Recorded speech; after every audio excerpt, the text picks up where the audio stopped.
রফিক হাঁটছে রাতের অন্ধকারে, হাতে কিছু ডিম আর রুটি নিয়ে। এমন সময় শুরু হলো বৃষ্টি। বৃষ্টি থেকে রক্ষা পেতে রফিক গিয়ে দাঁড়ালো একটি চায়ের দোকানে। দোকানের মুখ দেখা যাচ্ছে না, সে একটা কালো চাদর পেঁচিয়ে বসে আছে। দেখলেন অবস্থাটা? পরিষ্কার আকাশ আর হঠাৎ করে ঝুম বৃষ্টি শুরু হলো। জীবনও তো অমনি, রং বদলাতে কতক্ষণ? তা অবশ্য ভুল বলেননি। বৃষ্টি থামতে সময় লাগবে। আপনি বসেন। আমারও তাই মনে হচ্ছে। যাই হোক মামা, এক কাপ চা দিন তো। বৃষ্টির দিনে গরম চায়ের বিকল্প নেই, কি বলেন? দোকানি চা বানিয়ে এগিয়ে দিলেন। আপনাকে তো এই গ্রামের মনে হচ্ছে না, নতুন নাকি? হ্যাঁ, আজকে এসেছি। আসলে এই গ্রামে আমার একটা চাকরি হয়েছে। ওই যে দেখছেন 17 নম্বর বাড়িটা, ওখানে আমার থাকার ব্যবস্থা করা হয়েছে। কিন্তু চাকরিটা বেশি দিন থাকবে না। কেন? মানুষ না থাকলে চাকরি কি করে থাকে? হ্যাঁ, মানে কি বলতে চাচ্ছেন আপনি? সময় হলেই বুঝবেন। আর যদি বেশি বুঝার রোগ না থাকে তাহলে এখনই এই বাড়ি, এই চাকরি এবং এই গ্রাম ছেড়ে পালান, বুঝলেন? আচ্ছা, মুশকিল তো। কিসব অদ্ভুত অদ্ভুত কথা বলছেন। গ্রামের নতুন অতিথিকে আপনারা এভাবে স্বাগতম করেন নাকি? আজব লোক বটে আপনি। আজব তো বটেই, নয়তো এত কষ্ট করে এত দূর এসে হুঁশিয়ার করতাম না।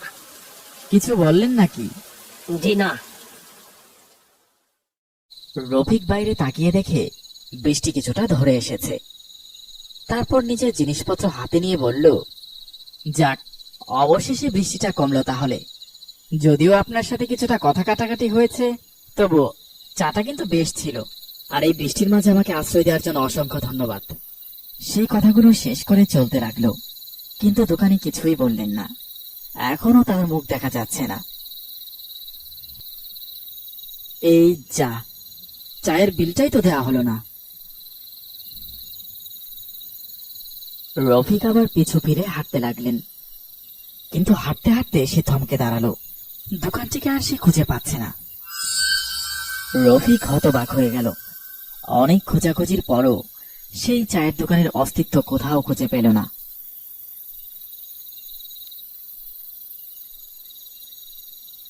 এরপর সে বাড়ি ফিরে আসলো। হাঁটতে হাঁটতে তার দোতলা বাড়ির সামনে এসে দাঁড়ালো। বাড়িটার উপরের কামরায় সে থাকে। আরে, আমার রুমের লাইটটা বন্ধ হলো কখন? আমার তো স্পষ্ট মনে আছে আমি লাইটটা অন করেই বেরিয়েছিলাম। তাহলে কি বৃষ্টির কারণে কোনো সমস্যা হয়েছে? রফিক যখন বাড়ির ভেতরে প্রবেশ করলো, ঠিক সেই সময় সমস্ত লাইট জ্বলে উঠল। জানালা দিয়ে দেখা গেল একজন মহিলা মাথা ভর্তি চুল নিয়ে দাঁড়িয়ে আছে।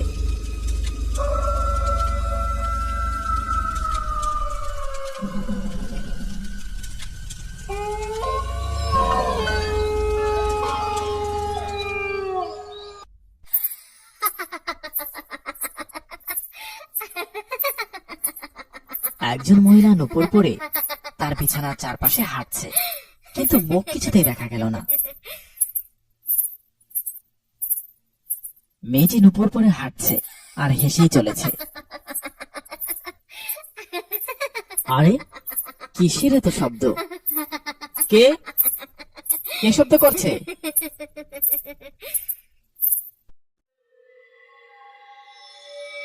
বাথরুমের মেঝেতে রক্তমাখা পায়ের ছাপ।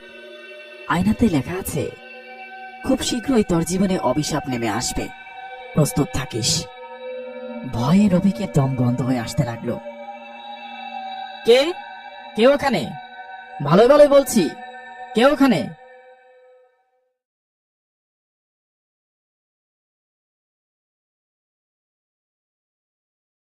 রফিক কাজে মনোযোগ না দিয়ে চা খাচ্ছে।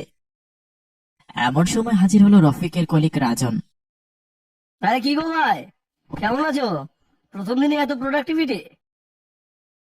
না রে ভাই, ভালো না। কাজে একদমই মন বসছে না। কেন, কি হয়েছে? নতুন গ্রামে শিফট করেছো বলে কি খারাপ লাগছে নাকি? না, ওসব না। তাহলে আসলে বাড়িটায় কি হলো, থেমে গেলে যে? না না, তেমন কিছু না। ও, বলতে না চাইলে জবরদস্তি করবো না, তবে কোনো প্রয়োজন হলে আমাকে জানিও, ঠিক আছে? ধন্যবাদ রাজন। আরে ওসব আর বলতে হবে না। আচ্ছা, তাহলে আজকে আমি উঠি, হ্যাঁ, বুঝলে? আর কেউ যদি দেখে যে কাজ ফাঁকি দিয়ে দুজনে মিলে আড্ডা দিচ্ছি, তাহলে আবার কানাকানি করবে। তুমি বরং তোমার মতো করেই থেকো, বুঝলে? এসব ভূত প্রেত সম্পর্কে আমার বাবা মানায় না। এত জার্নি করাই গতকাল রাতে হয়তো আবোল তাবোল দেখেছি। এখন কাউকে বললে নিশ্চিত আমাকে বোকা ভেবে হাসতে শুরু করবে। কাজ সেরে বাড়ির পথে রওনা দিতে দিতেই রাত হয়ে এসেছে। সে ছাড়া অফিসে আর কেউ নেই। রফিক ব্যাগ গোছাচ্ছে, এমন সময় হঠাৎ করে সবগুলো লাইট বন্ধ হয়ে গেল। লাইটটা অন অফ হলো কিভাবে? নয়ন চাচা, নয়ন চাচা, লাইটের কি হয়েছে দেখুন তো। নয়ন চাচা। সে অন্ধকারে এগোতে লাগলো। ঠিক সেই সময় হোঁচট খেয়ে মাটিতে পড়ে গেল সে। পায়ে ব্যথা নিয়ে উঠতে যাবে, এমন সময় লক্ষ্য করলো মাটিতে পড়ে আছে দুটি নূপুর, এবং কেউ একজন সাদা পোশাকে লম্বা চুলে এগিয়ে আসছে তার দিকে। কে? কে আপনি? কাছে আসবেন না বলছি। কে? মেয়েটি আস্তে আস্তে এগিয়ে আসছে। এবার তার বিশাল নখগুলো দিয়ে চেপে ধরল রফিকের গলা। আর ঠিক সেই সময় হারিকেন হাতে এগিয়ে এলো নয়ন চাচা। তিনি রুমে প্রবেশ করতেই সমস্ত লাইটগুলো জ্বলে উঠল। কিন্তু সে রফিকের দিকে তাকিয়ে ঘাবড়ে গেলেন। রফিক সাহেব, রফিক সাহেব, আপনি ঠিক আছেন তো? কি হয়েছে? কে ছিল ওখানে? আপনি দেখেছেন? এখানে একটা মেয়ে ছিল কিছুক্ষণ আগে, নুপুর পায়ে, সাদা রঙের শাড়ি পরা একটা মেয়ে। কি কইতেছেন এসব? অফিসে আমি আর আপনি ছাড়া কেউ নেই। কি বলতেছেন আপনি? আপনার কি শরীর খারাপ লাগছে? আমার কিছু হয়নি চাচা, সমস্যাটা এই গ্রামে। এইখানে কোনো না কোনো একটা ঝামেলা আছে। এই চাকরিটা ছেড়ে চলে যান সাহেব। মানে কি বলছেন আপনি? চাকরি ছাড়বো কেন? আমাকে বিস্তারিত একটু বলুন। না না সাহেব, আচ্ছা ভুলে যান। আপনি আপনার মতো করেই ভাবেন, আমার এইসবে জড়ায় না।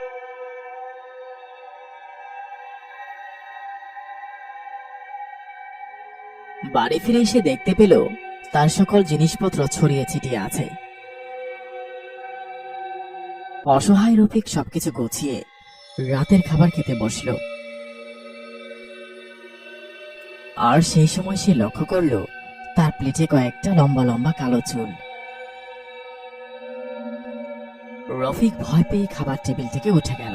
কি হচ্ছে আমার সাথে এসব? কি করছে এগুলো? কেনই বা করছে? আরে কি ব্যাপার রফিক, এত রাতে কল করলে? সব ঠিক আছে তো নাকি? না, আমার মনে হচ্ছে এই বাড়িতে, এই অফিসে এবং এই গ্রামে একটা না একটা ঝামেলা তো আছেই। এখানে কেউ আছে যে আমার ক্ষতি করতে চায়। কি বলছো? কে এমন করছে? কিন্তু আমার যতটুকু মনে হচ্ছে এটা অবশ্যই অলৌকিক কিছু। তুমি প্লিজ আমাকে হেল্প করো। আরে রফিক ভাই, তুমি তো খুব মজার মানুষ। হ্যাঁ, তো রাতে ফোন দিয়ে আমাকে ভয় লাগাবার জন্য প্র্যাঙ্ক করছো, তাই না? আমি কিন্তু সত্যিই ভেবেছিলাম তুমি কোনো বিপদে পড়েছো, বুঝলে? না রাজন, আমি মোটেও মস্করা করছি না, সত্যি কথাই বলছি তোমাকে। হ্যালো, হ্যালো রাজন, হ্যালো, শুনতে পারছো?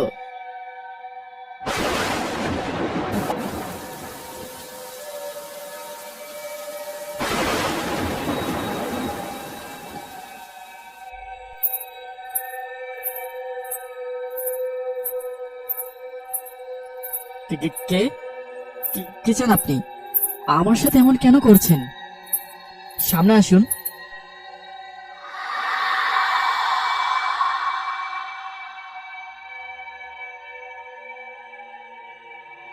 আপনি কে?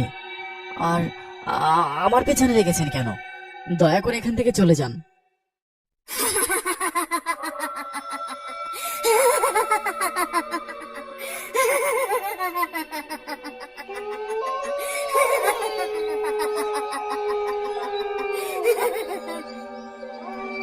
এখান থেকে যদি যেতেই হয় তবে যাবে তোর লাশ।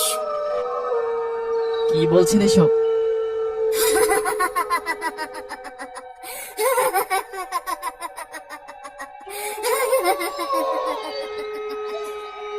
ভয় পেয়ে গেলি? প্লিজ আমাকে ছেড়ে দিন, আমি আপনার কোনো ক্ষতি করিনি। তবে কেন আপনি?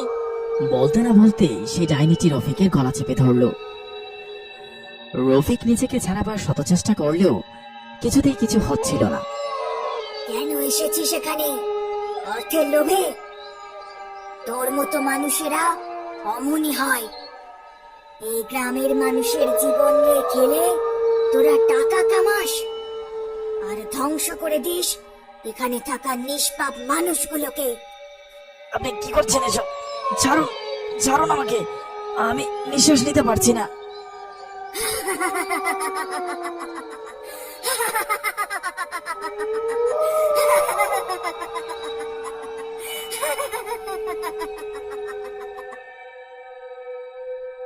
দম আটকে এলে খুব কষ্ট, তাই না? কিন্তু এভাবেই দম আটকে মেরেছিলিস তোরা। এভাবেই তোরা আমার পরিবারকে মেরেছিলি। ছাড়ুন বলছি। আর সেই সময় হাজির হলো কালো শাল জড়ানো সেই জাদুকানি। এক ঝটকায় রফিকের গলা থেকে সরিয়ে নিল তার হাত। মহিলাটি ছিটকে পড়ে মাথা উঁচু করে তাকালো সেই চাদর আবৃত লোকটির দিকে এবং অবাক হয়ে জিজ্ঞাসা করলো, বাবা, লড়ো না, বন্ধ ঘরে সব। কিন্তু আমি এসব আমাদের জন্যই করছি বাবা। না অরুণা না, তুই ভুল করছিস। রফিক ততক্ষণে নিজেকে সামলে নিয়েছে কিছুটা। আরে, আপনি তো সেই চায়ের দোকানের, কিন্তু আপনি? হ্যাঁ হ্যাঁ, আমি সেদিন আপনাকে এসেছিলাম হুঁশিয়ার করতে, কিন্তু আপনার জানার সুবিধার্থে বলছি, আমি কোনো মানুষ নয়। মানে? আমি এবং আমার মেয়ে অরণ্যা গত 4 বছর আগে এখানে এই বাড়িতেই আমাদের খুন করা হয়েছিল।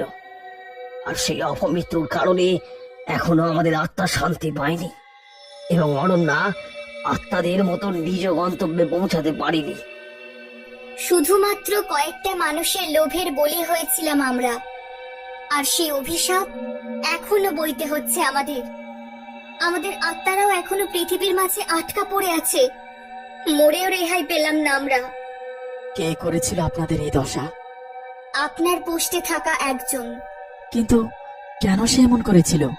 তার অনৈতিক কাজ আমার বাবা প্রকাশ্যে আনার হুমকি দিয়েছিল, আর তাই সে আমাকে এবং আমার বাবাকে এই বাড়িতে এনে নির্মমভাবে হত্যা করেছিল।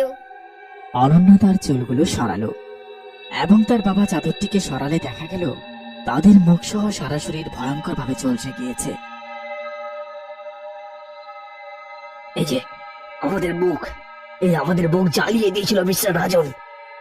এই বাড়িতে দেখি অত্যাচার করেছিল বেশ কদিন, তারপর তিলে তিলে সে বেড়েছিল আমাদের। আর সেই প্রতিশোধের জন্যই আজও আমার মেয়ে ছুটে বেড়াচ্ছে এই নিষ্ঠুর পৃথিবীতে। রাজন? আমাদের অফিসের রাজন? জি, আপনার বন্ধু রাজন। কি বলছেন আপনি? ঠিকই বলছি। কিন্তু সত্যি যদি তাই হয়ে থাকে, তবে কেন আপনারা আমাকে তাড়া করছেন? কেন রাজনের পিছনে ছুটছেন না? কারণ রাজনের কাছেই রয়েছে আমাদের মৃতদেহ। যদি সেগুলো আমরা ফিরে না পাই, তবে কখনো আমাদের আত্মা শান্তি পাবে না। আর তাই আমার বাবা চেয়েছিলেন আপনি যেন এই কাজে বাধা না হয়ে দাঁড়ান। কিন্তু আপনি তো আসতে না আসতেই বন্ধু হয়ে বসেছেন সেই নিষ্ঠুর অমানুষ লোকের। মিস্টার রফিক, আমার মেয়ে চেয়েছিল আপনাকে ভয় লাগিয়ে আমাদের মৃতদেহগুলো উদ্ধার করতে, কিন্তু আমি আপনাকে অনুরোধ করছি, দয়া করে সাহায্য করুন আমাদের। সত্যি যদি তাই হয়ে থাকে, আমি অবশ্যই আপনাদের সাহায্য করব। বলুন কি করতে হবে আমাকে। রাতের অন্ধকারে রফিক রাজনের পেছনের উঠানটি খোদাই করতে শুরু করলো। বেশ কিছুক্ষণ খনন করার পর দুটি কঙ্কাল দেখতে পেল। কঙ্কাল দুটিকে ব্যাগে তুলে নিয়ে সে ব্যাগ কাঁধে নিয়ে হাঁটতে আরম্ভ করলো। এমন সময় হাজির হলো রাজন। রফিক, তুমি এখানে কি করছো? না মানে, তোমার ব্যাগে ওটা কি দেখি? দেখে কি করবে, তেমন কিছু নেই। এমন সময় রাজন দেখতে পেল একটা হাড়ের অংশ দেখা যাচ্ছে। ওহো, তার মানে তুমি ওই সব ভূতেদের দলে যোগ দিয়েছো। কি বলছে এসব? ছাড়ো, আমাকে যেতে দাও। এখানে একবার যে আসে আর ফিরতে পারে? তোমাকে এখন ভূত হয়েই ঘুরে বেড়াতে হবে রফিক। এমন সময় হাজির হলো অনন্যা আর তার বাবা। অনন্যা খামচে ধরল রাজনের মুখ, রক্তে থই থই করতে লাগলো মুখের চারপাশ। এমন সময় রফিক সেই হাড়গুলো নিয়ে হাজির হলো অনন্যার পরিবারের কাছে। অসংখ্য ধন্যবাদ রফিক, তোমার মতো মানুষ থাকলে অবশ্যই এই গ্রামের উন্নতি হবে। আমায় ক্ষমা করো, আমি তোমার সাথে ভালো আচরণ করিনি। তুমি আসলেই অনেক ভালো একটা ছেলে বাবা, ভালো থেকো। আপনারা ভালো থাকবেন। রাজনের কুকীর্তির জন্য তার চাকরি চলে যায় এবং অনন্যা এবং তার বাবাকে হত্যার দায়ে তাকে গ্রেফতার